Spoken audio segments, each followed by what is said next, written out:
बरतानवी parliament में Brexit deal के मुतबादिल मंसूबे पर वोटिंग कुछ देर बाद होगी। वज़ीर आज़म की अरकान को मनाने की कोशिश। टेरेसा मे कहती हैं कि वो यूरोपियन यूनियन से दोबारा मुज़ाकरात की दरख्वास्त करेंगी। जबरी मुशक्कत अब बर्दाश्त नहीं की जाएगी। वज़ीर आज़म इमरान खान ने जबरी मुशक्कत का खात्मा यकीनी बनाने की हिदायत कर दी।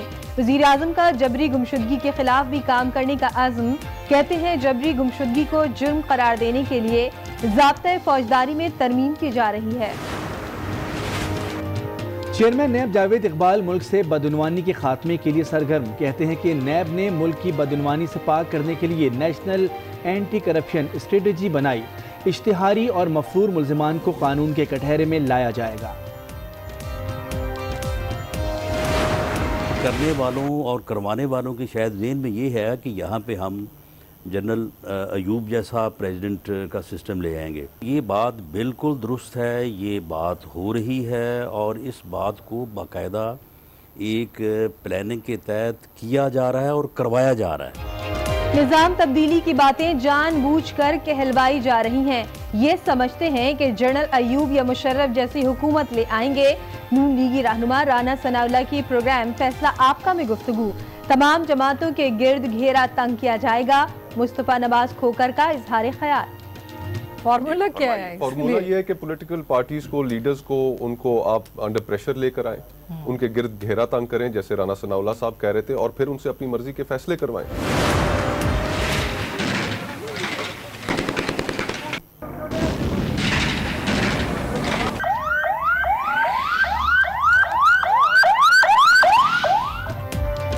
लोरालई में डीआईजी कॉम्प्लेक्स को मुकम्मल तौर पर क्लियर करा लिया गया। आईएसपीआर के मुताबिक हमले में 3 एहलकारों समेत 9 अफराद शहीद, 21 जख्मी हुए। फोर्सेस से मुकाबले में 2 हमलावर हलाक और 1 ने खुद को उड़ा लिया।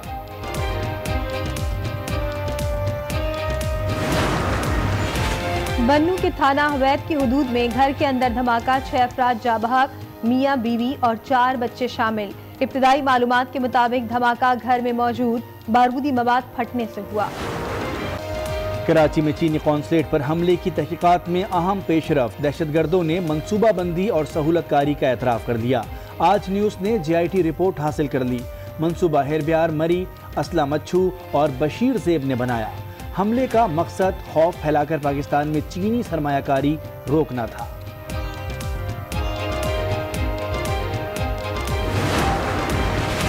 सिंध सरकार पुलिस निजाम में तब्दीली के लिए तैयार। सूबाई हुकूमत की जानिब से FIR और ATA दफात में तब्दीली का फैसला।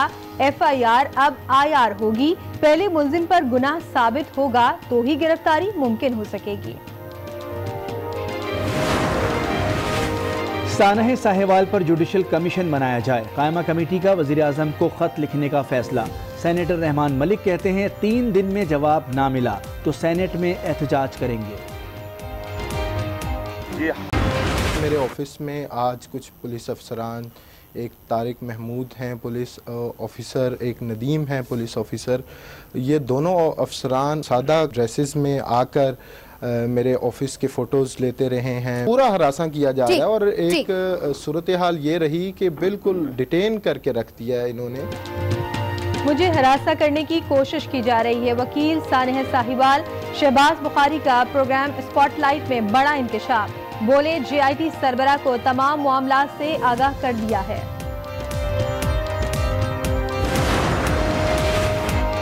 मेडिकल बोर्ड आज कोट लखपत जेल में नवाज शरीफ का तिब्बी मुआयना करेगा। 6 रुकनी बोर्ड में AFIC, PIC लाहौर और RIC रावलपिंडी के डॉक्टर्स शामिल। इरफान का अज़्म लाजवाल पूरी दुनिया के लिए बन गया एक मिसाल। शदीद बर्फबारी में पोलियो वैक्सीनेशन के लिए निकल खड़ा हुआ। आलमी इदारा सेहत और यूनिसेफ समेत कई आलमी तंजीमों का इरफान को खराज तहसीन। मुजफ्फराबाद में शदीद बर्फबारी। वादी लीपा का जमीनी राब्ता 24 रोज से मुनक़ता। 3 रोज कबल मरने वाले शख्स की तदफीन भी शदीद मुश्किलात। लोगों ने जनाजा उठाकर 27 किलोमीटर पैदल सफर किया।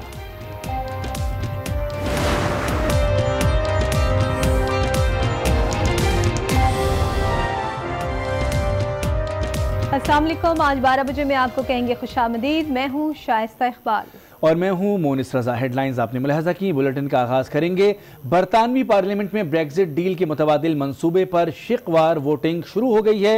बरतानवी वज़ीर आज़म टेरेसा मे ने कहा कि वो यूरोपियन यूनियन से दोबारा मुज़ाकरात की दरख्वास्त करेंगी। इसी बारे में मजीद जानेंगे लंदन में मौजूद आज न्यूज़ के नुमाइंदे नवीद सज्जाद से। नवीद, बताइएगा ब्रेक्जिट डील के मुतबादिल मंसूबे की वोटिंग के हवाले से क्या अपडेट? और अब आपको बताएं, शदीद बर्फबारी के बाइस आज़ाद कश्मीर की वादी लीपा का ज़मीनी राब्ता 24 रोज़ बाद भी बहाल ना हो सका।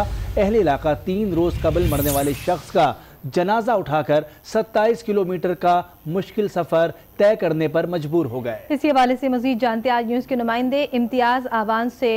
इम्तियाज़, आगाह कीजिएगा इस बारे में।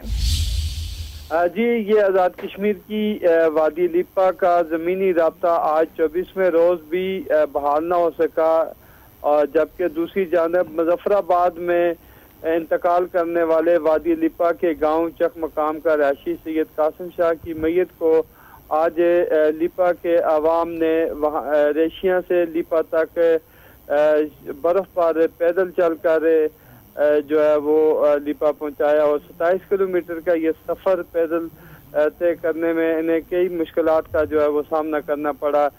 2 रोज़ कबल भी इसी इलाके में रेशिया मौजी रोड पर एक नौजवान बर्फ़ में दब कर जाँ बाक हो गया था, और आज 2 रोज़ के बाद ये एक बार फिर यहाँ से जनाजा उठाकर इन्हें जो है ना वो बर्फ़ पर चलना पड़ा। और इस तरह मौसम जब खुशगवार हुआ, लेकिन लिपा की आवाम की मुश्किलात में मज़ीद इजाफा हो रहा है, और इस इलाके में जो है वो शदीद बर्फबारी के बायस रास्ते बंद होने से जहाँ ग़िज़ाई किल्लत पैदा हुई है, वहीं बीमारियाँ भी फैल रही हैं और लोगों की मुश्किलात बढ़ रही हैं। यही वजह है कि लिपा के अवाम जो है वो लिपा टनल की तामीर का मुतालबा कर रहे हैं, और ये मुतालबा हर नए दिन के साथ जोर पकड़ता जा रहा है। जी, शदीद बर्फबारी के बाद आज़ाद कश्मीर का इलाका वादी लीपा ज़मीन से कट गया है, ज़मीनी राब्ता उससे मुनक़ता है। तफसीलात बता रहे थे इम्तियाज़ अवान, बहुत शुक्रिया आपका। लाहौर में बंद रोड पर वाक़े रबड़ और गत्ते की फैक्ट्री में लगने वाली आग पर 9 घंटे बाद भी काबू ना पाया जा सका। वाक़े में फैक्ट्री का मुलाजिम नज़ीर भी मुबैना तौर पर लापता हो गया। लाहौर से देखेंगे गज़नफर खान की रिपोर्ट। बंद रोड के इलाके कसूरपुरा में वाक़या गत्ते और रबड़ की फैक्ट्री में दोपहर 3 बजे के करीब अचानक आग भड़क उठी। रेस्क्यू की 12 से ज्यादा गाड़ियों ने इमदादी कार्रवाइयों में हिस्सा लिया, लेकिन फैक्ट्री के बेसमेंट में लगी आग पर 9 घंटे के बाद भी काबू न पाया जा सका। एसी सिटी अहमद रजा का कहना है कि आग शॉर्ट सर्किट के बाइस लगी। रिहायशी इलाके में फैक्ट्री कैसे काम करती है, तहकीकात की जाएंगी। आग ये अभी तक तो ये इनकी रिपोर्ट यही है कि कहीं शॉर्ट सर्किट हुआ है। हम इनको चेक करेंगे कि ये रिहायशी है, कमर्शियल है, क्या है, उनकी रिस्पॉन्सिबिलिटी है। आग लगने वाली फैक्ट्री में काम करने वाला नजीर कई घंटों के बाद भी घर वापस ना पहुंचा, तो वुरसा भी मौके पर पहुंच गए। नजीर के भाई बशीर का कहना है कि नजीर 4 बच्चों का बाप है, कभी घर आने में ताखिर नहीं की। अजे तक घर नहीं आया, 7 वजे आ जाता सी, कभी 6 वजे, कभी 5 वजे। ते 4 बच्चे ने बाल ओदा उत्ते चार्जिंग ते लगा लब्बा फैक्ट्री चों जी, आप नहीं मिल रहा। कई घंटों की आग और तपिश के बाइस फैक्ट्री की इमारत गिरने का भी खदशा पैदा हो गया है। रेस्क्यू के मुताबिक फैक्ट्री की बेसमेंट में दाखिले में मुश्किलात का सामना है। गज़नफर खान, आज न्यूज़, लाहौर। वज़ीर आज़म ने जबरी मुशक्क़त का खात्मा यकीनी बनाने की हिदायत कर दी है। उन्होंने कहा कि जबरी गुमशुदगी को जुर्म करार देने के लिए ज़ाब्ता फौजदारी में तरमीम की जा रही है। जबरी मुशक्क़त अब बर्दाश्त नहीं की जाएगी। वज़ीर आज़म इमरान खान ने हिदायत जारी कर दी। इजलास की सदारत करते हुए वज़ीर आज़म ने कहा, जबरी मुशक्क़त का मुकम्मल खात्मा यकीनी बनाने के लिए सख्त इक़दाम किए जाएँ। शुमारियात डिवीज़न चाइल्ड लेबर से मुतालिक सर्वे करे। उनका कहना था कि जबरी गुमशुदगी जुर्म करार देने के लिए ज़ाब्ता फौजदारी में तरमीम की जा रही है। वज़ीर आज़म ने कहा कि चाइल्ड लेबर का शिकार बच्चों की तालीम और गुर्बत के खात्मे के लिए तजावीज़ भी तैयार की जाए। चेयरमैन नैब कहते हैं कि मुल्क से बदउनवानी का खात्मा अव्वलीन तरजीह है। नैब बदउनवान, इश्तिहारी और मफरूर मुल्ज़िमान को कानून के मुताबिक इंसाफ के कटहरे में लाने पर यकीन रखता है। देखते हैं इस्लामाबाद से ये report. Chairman NAB justice retired Javed Iqbal ने अपने बयान में कहा है कि नैब बदउनवान हाउसिंग और कोऑपरेटिव कंपनियों, बैंक फ्रॉड, मनी लॉन्ड्रिंग, सरकारी मुलाजमीन और प्राइवेट अशखास के सरकारी फंड में खुर्द-बुर्द और इख्तियारात से तजावुज और आमदन से जायद असासों के मुकदमात की कानून के मुताबिक तहकीकात कर रहा है। मुल्क से बदउनवानी का खात्मा नैब की अव्वलीन तरजीह है। नैब बदउनवान इश्तिहारी और मफरूर मुल्ज़मान को कानून के मुताबिक इंसाफ के कटहरे में खड़ा करने पर यकीन रखता है। चेयरमैन नैब ने कहा है कि नैब ने मुल्क को बदउनवानी से पाक करने के लिए नेशनल एंटी करप्शन स्ट्रेटेजी बनाई। एंटी करप्शन स्ट्रेटेजी को बदउनवानी के खिलाफ मौसर तरीन हिकमत अमली के तौर पर तस्लीम किया। नैब को 2017 के मुकाबले में 2018 में दुगनी शिकायत मौसूल हुई। चेयरमैन नैब ने मजीद कहा कि नैब ने मुकदमात निपटाने के लिए औकात कार का तयन किया है। नैब अफसरान की सालाना कारकर्दगी का जायजा लेने और इसे मजीद बेहतर बनाने के लिए जामिया मियारी ग्रेडिंग सिस्टम शुरू किया है। डीजी नैब रावलपिंडी इरफान मंगी का कहना है कि बड़े लोगों के खिलाफ कार्रवाई के नताइज से वो अच्छी तरह आगाह हैं। नैब से मुतालिक बहुत सी गलतफहमियां फैलाई जा रही हैं।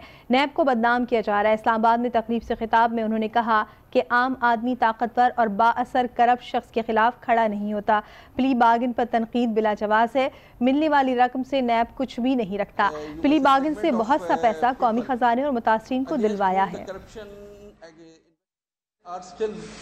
A lot of misunderstandings and misconceptions about the NAB because a huge, you may say, segment of people against whom the corruption investigations or inquiries, we have only one option to recover the amount under the plea bargain. So we are recovering the amount, we are returning it to the affectees. Muslim League Noon के रहनुमा राना सनाउल्लाह कहते हैं कि निज़ाम की तब्दीली की बातें जानबूझकर कहलवाई जा रही हैं। ये समझते हैं कि जनरल अयूब या मुशर्रफ जैसी हुकूमत ले आएंगे। अगर पीपल्स पार्टी और नून लीग इससे मुत्तफिक हुई तो ये लोग फारिग हो जाएंगे। ये गुफ्तगू हुई आज न्यूज़ के प्रोग्राम फैसला आपका में।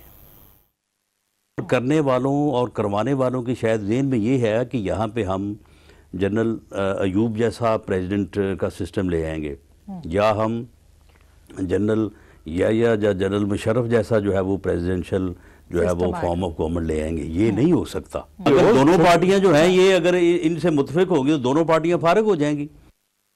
एमकेएम पाकिस्तान के रहनुमा मियां अतीक कहते हैं वजीर कानून ने सानेह साहिवाल के मुतासरीन के लिए 2 करोड़ रुपए का ऐलान किया था मगर अब तक लवाहिकीन से राबता नहीं किया गया।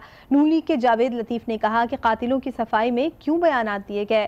पीटीआई रहनुमा सदाकत अब्बासी का कहना था कि सानेह साहिवाल तकलीफ दे केस है, जो भी केस में मुलविस कानून के तहत सजा मिलनी चाहिए। उन्होंने ये बातें आज न्यूज़ के प्रोग्राम स्पॉटलाइट में की।